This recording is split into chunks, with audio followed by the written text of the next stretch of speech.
اعوذ باللہ من الشیطان الرجیم بسم اللہ الرحمن الرحیم الف لام میم ذالک الکتاب لا ریب فیہ ھدی للمتقین الذین یؤمنون بالغیب ویقیمون الصلاة ومما رزقناہم ينفقون والذین یؤمنون بما انزل الیک وما انزل من قبلک وبالآخرة هم یوقنون اولئک علی ھدی من ربہم واولئک هم المفلحون۔ سورۃ البقرہ سورہ نمبر 2 ہے۔ گزشتہ سورۃ الفاتحہ میں جو دعا کی گئی اللہ رب العالمین سے کہ اہدنا الصراط المستقیم، اے ہمارے پروردگار ہمیں سیدھے راستے کی رہنمائی فرما دے، ان لوگوں کے راستے کی رہنمائی جن پر تو نے انعام فرمایا۔ تو اللہ رب العالمین نے اس راستے کی رہنمائی کے سلسلے میں جواب دیا ہے، اور پھر سورۃ البقرہ کی جو ابتدا ہے وہ بہت ہی اس سے مناسبت رکھتی ہے۔ سورۃ البقرہ، بقرہ یہ گائے کو کہتے ہیں۔ بنی اسرائیل کے تذکرے میں گائے کا ذکر آیا ہوا ہے، اسی مناسبت سے سورہ کا نام سورۃ البقرہ ہے۔ اس سورہ کی فضیلت کے سلسلے میں اللہ کے نبی صلی اللہ علیہ وسلم کے بعض فرامین ہیں۔ ایک حدیث میں آپ نے ارشاد فرمایا کہ لا تجعلوا بیوتکم قبورا، اپنے گھروں کو قبرستان نہ بناؤ۔ کیا مطلب؟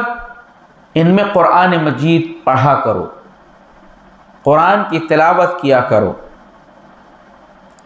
فإن سورۃ البقرہ تقرأ، جس گھر کے اندر سورۃ البقرہ کو پڑھا جاتا ہے لا يدخلہ الشیطان، اس میں شیطان داخل نہیں ہوتا۔ ایک حدیث میں آپ نے فرمایا کہ ینفر الشیطان، شیطان اس گھر سے دور بھاگتا ہے جس میں سورۃ البقرہ کی تلاوت کی جاتی ہے، اس کو پڑھا جاتا ہے۔ لہذا اللہ کے کلام کی سورہ کو گھر کے اندر پڑھنا، قرآن مجید کو پڑھنا، نمازوں کا ایک حصہ بچا کر کے رکھنا، یہ مطلوب ہے۔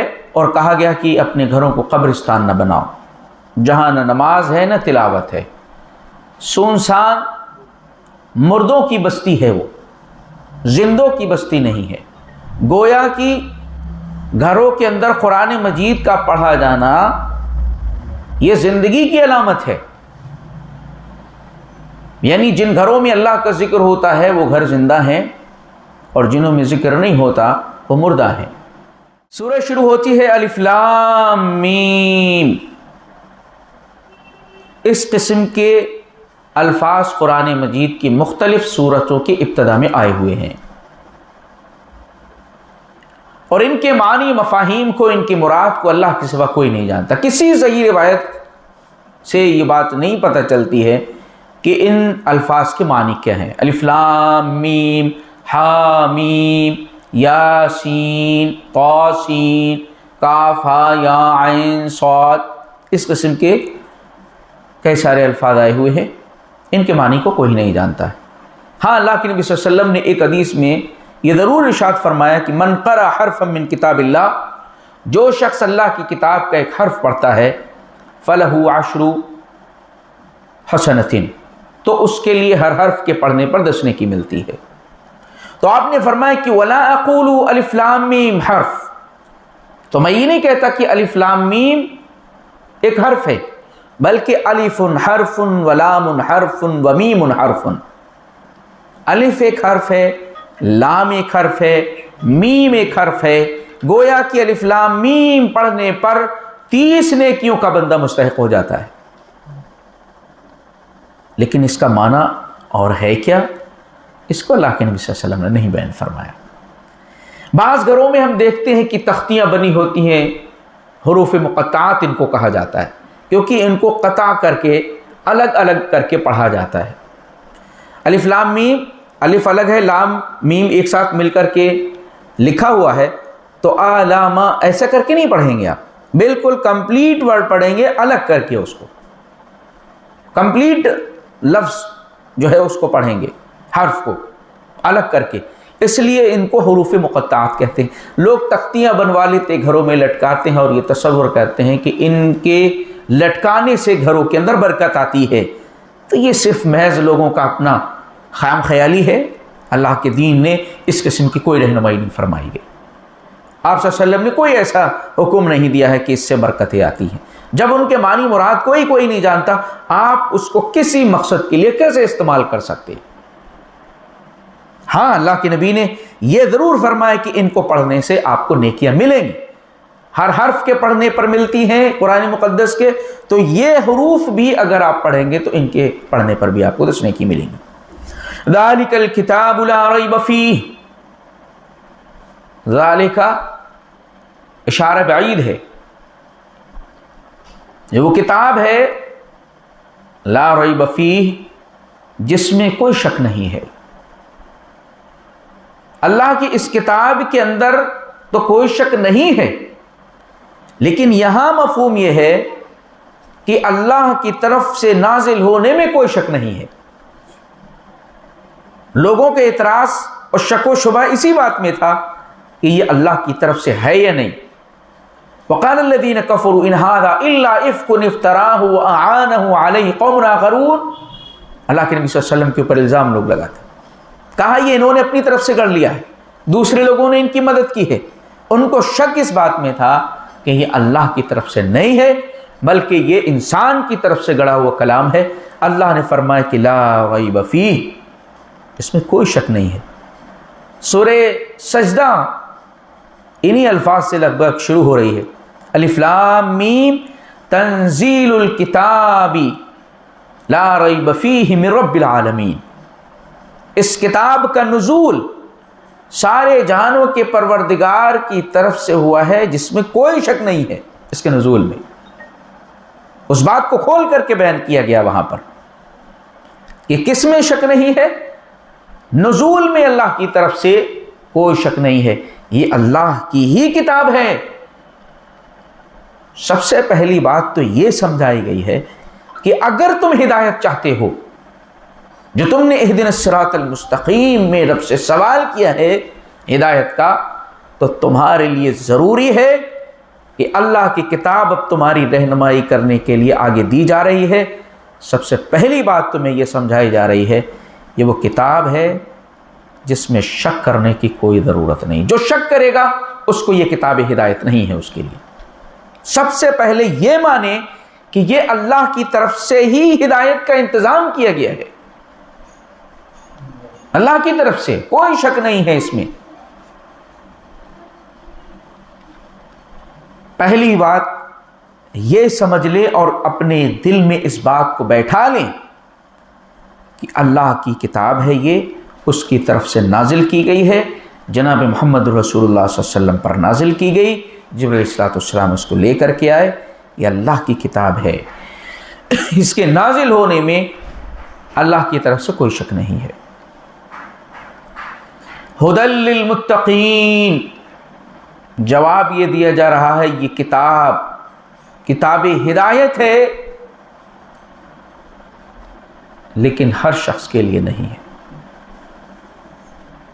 ہر شخص اس سے ہدایت حاصل نہیں کر سکتا ہے، بلکہ ہدایت حاصل کرنے کے لیے ضروری ہے کہ اس کے اندر پرہیزگاری کا مادہ ہو، اس کے اندر طلب اور جستجو ہو ہدایت کی، وہ چاہتا ہو کہ ہدایت مجھے حاصل ہو، جس میں تڑپ ہو ہدایت حاصل کرنے کے لیے، اللہ سے سوال کیا ہے جس کا کوئی جواب کسی کے پاس نہیں ہے، تو پھر اللہ فرما رہا ہے کہ یہ ہدایت کی کتاب ہم دے تو رہے ہیں، لیکن ہدایت کے طلبگار میں جستجو بھی اس کو حاصل کرنے کی ہونی چاہیے۔ للمتقین، تو یہ ہدایت ہے متقی اور پرہیزگار لوگوں کے لیے۔ ھدی للناس، قرآن میں اللہ نے اس کو کہا ہے، شہر رمضان الذی انزل فیہ القرآن ھدی للناس وبینات من الھدی والفرقان، رمضان کے مہینے میں ہم نے اس کو نازل کیا ہے جو تمام لوگوں کے لیے ہدایت ہے۔ اللہ کی کتاب رہتی دنیا تک کے لیے انسانیت کی رہنمائی کے لیے بھیج دی گئی، لیکن ہر شخص اس سے ہدایت کہاں حاصل کر رہا ہے، کہاں ہدایت کو اہمیت دے رہا ہے، کہاں ہدایت کی طلب اور جستجو رکھتا ہے۔ اس لیے ہدایت اگر انسان حاصل کرنا چاہے گا تو ملے گی اللہ کی کتاب سے، لیکن حقیقت میں اس کے مقام اور مرتبے کو وہ لوگ سمجھتے ہیں اور اس سے ہدایت کے متلاشی ہوتے ہیں جو پرہیزگار ہیں، جن میں طلب ہے ہدایت کی، وہی لوگ اس سے ہدایت پائیں گے۔ اور مزید فرمائے الذین یؤمنون بالغیب، یہ وہ لوگ ہیں جو غیب کے اوپر ایمان رکھتے ہیں۔ غیب کس کو کہتے ہیں؟ جن چیزوں کا ہم عقل اور حواس سے ادراک نہیں کر سکتے، اپنی عقل سے، اور جن کو ہم محسوس کرتے ہیں جن اعضاء کے ذریعے سے چیزوں کو، ان کے ذریعے سے ہم آنکھوں سے دیکھ کر کے، کان سے سن کر کے، محسوس کر کے، ان سے ہم نہیں کر سکتے وہ چیزیں، ان پر یقین کرنے والے ہدایت پائیں گے۔ اللہ رب العالمین کو نہیں دیکھ سکتا، کوئی نہیں دیکھ سکتا، جنت و جہنم کو کسی نے نہیں دیکھا، آگے آنے والی زندگی کے سلسلے میں ہمیں کچھ نہیں معلوم ہے، نہیں دیکھا، ہماری عقل نہیں سمجھ سکتی ہے، نہ ہم اپنے اعضاء جوارح سے اس کو جان سکتے ہیں۔ ہمیں صرف یقین کرنا ہے اللہ کے حکم اور اس کے فرمان کی وجہ سے۔ تو جو صرف مشاہدے کی چیزوں کو ماننے کے عادی ہیں، جو دیکھ کر کے، سن کر کے، چکھ کر کے، چاٹ کر کے اس فلسفے پر جو یقین کرتے ہیں اور اس کو مانتے ہیں، وہ اللہ کی کتاب سے ہدایت نہیں پا سکتے۔ جو غیب کے اوپر، غیب کی چیزوں پر جو ایمان رکھنے والے ہیں، وہ اللہ کی اس کتاب سے ہدایت پائیں گے۔ اور پھر ایمان لا کر کے ہی بیٹھ نہیں جاتے، بلکہ اس کے مطابق عملی طور سے کھڑے ہو جاتے ہیں۔ وَيُقِيمُونَ الصَّلَاةَ، اور نماز کو قائم کرتے ہیں۔ سب سے بڑا عمل ایمان کے بعد، توحید کے بعد، اللہ کے دین میں داخل ہونے کے بعد، سب سے بڑا اور عظیم عمل اقامت الصلاۃ۔ نماز کو پڑھ لینا نہیں کہا گیا، بلکہ نماز کو قائم کرنے والے۔ قائم کرنے میں کئی چیزوں کا دھیان آپ کو رکھنا ہے۔ پڑھتے تو نماز منافقین بھی تھے، لیکن قیام، اقامت الصلاۃ، اس کو اخلاص کے ساتھ پڑھا جائے، خشوع و خضوع کے ساتھ پڑھا جائے، سنت رسول کے مطابق اس کو ادا کیا جائے۔ اور اسی طریقے سے جماعت کے ساتھ انفرادی طور پر جن چیزوں کی پابندی کا حکم دیا گیا ہے، ان ساری پابندیوں کے ساتھ پڑھا جائے، اوقات کی پابندی کی جائے۔ ان الصلاۃ کانت علی المؤمنین کتابا موقوتا، مومنین پر نماز فرض کی گئی ہے مقررہ اوقات میں، اس کے وقت اللہ نے مقرر کر دی۔ اقم الصلاۃ لدلوق الشمس الى غسق اللیل وقرآن الفجر، یہ اوقات بیان کیے جا رہے ہیں نماز کے۔ نماز کے اوقات کے مطابق، ایسا نہیں جب چاہا آپ نے پڑھ لیا۔ ظہر کی نماز اس وقت جب کہ اس کا وقت ہے، عصر کی اس وقت جب کہ اس کا وقت ہو چکا ہے، نہ تو اس کے وقت کو نکال کر کے پڑھا جائے، نہ پہلے پڑھا جائے، یہ اقامت الصلاۃ۔ لیکن پڑھ لینا جیسے تیسے، ایسا کچھ نہیں ہے۔ وَمِمَّا رَزَقْنَاهُمْ يُنْفِقُونَ، اور یہ کتاب ہدایت ان لوگوں کے لیے ہے، وہ لوگ اللہ کی کتاب سے ہدایت پا سکتے ہیں جس کو ہم نے انہیں دیا ہے اس رزق میں سے خرچ بھی کرتے ہیں. وہ زر پرست نہیں ہے، وہ مال کے حریص نہیں ہے، وہ کنجوس و بخیل نہیں ہے کہ کچھ بھی خرچ نہ کریں، بلکہ اللہ نے جو ان کو دیا ہے اس میں سے خرچ کرتے ہیں. چاہے نفلی صدقات ہوں یا فرائض ہو، زکوٰۃ ہو، وہ سب کے سب انفاق کا لفظ استعمال کیا ہے، دونوں کو شامل ہے. اس کو خرچ کرتے ہیں اللہ کی راہ میں. اور آگے مزید اللہ نے ان کی پہچان بتائی. کون ہدایت حاصل کر سکتے ہیں؟ والذین یؤمنون بما انزل الیک وما انزل من قبل، اور وہ جو ایمان لاتے ہیں اے نبی آپ کے اوپر نازل کیا گیا ہے اس پر، اور آپ سے پہلے جو کچھ بھی نازل کیا گیا ہے اس پر بھی ایمان لاتے ہیں. یعنی اللہ کی طرف سے جو صحیفے، کتاب، ہدایتیں، تعلیمات مختلف زمانوں اور وقتوں میں پیغمبروں کو دی گئیں، ان سب کے اوپر ایمان رکھنا. اور پھر اے نبی آپ کے اوپر جو نازل کیا گیا ہے قرآن مقدس، اللہ کی کتاب، اور جو اس کی وضاحت آئی ہے، ان سب کے اوپر ایمان رکھتے ہیں. یہاں سے یہ چیز بھی معلوم ہو رہی ہے کہ آنے والے وقت میں کوئی نزول نہیں ہوگا کسی کا. گویا کہ قرآن مجید کے آخری کتاب ہونے کی بات کہی گئی ہے اور اللہ کے نبی کے آخری رسول ہونے کی بات کی گئی ہے.